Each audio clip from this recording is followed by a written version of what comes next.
माहिती आहे का, उपवास सोडताना नेहमी भातच का खातात? यामागे फक्त परंपरा नाही तर प्रचंड वैज्ञानिक कारणं दडलेली आहेत. उपवासानंतर भात खाणे हे शरीरासाठी खूप फायदेशीर ठरतं.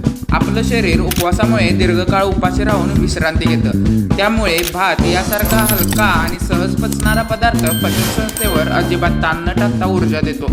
भात हा कार्बोहायड्रेट्सचा उत्तम आणि त्वरित ऊर्जा देणारा स्रोत आहे, ज्यामुळे शरीरातील कमी झालेली ऊर्जेची पातळी झटकन पूर्ववत होते. विशेष म्हणजे भात खाल्ल्याने रक्तातील साखरेची पातळी हळूवारपणे वाढते, ज्यामुळे अचानक ग्लुकोजची वाढ होऊन त्रास होण्याचा धोका टळतो. याशिवाय तांदळात असणारे फायबर, आवश्यक जीवनसत्व उदाहरणार्थ बी जीवनसत्व आणि महत्त्वाची खनिजे उदाहरणार्थ मॅग्नेशियम, पोटॅशियम उपवासानंतर शरीराला आवश्यक पोषण देतात आणि पेशींना पुन्हा कार्यक्षम बनवतात. भारतीय संस्कृतीत भात अत्यंत पवित्र आणि शुभ मानला जातो, जो समृद्धीचे आणि नव्याने सुरुवात करण्याचे प्रतीक आहे.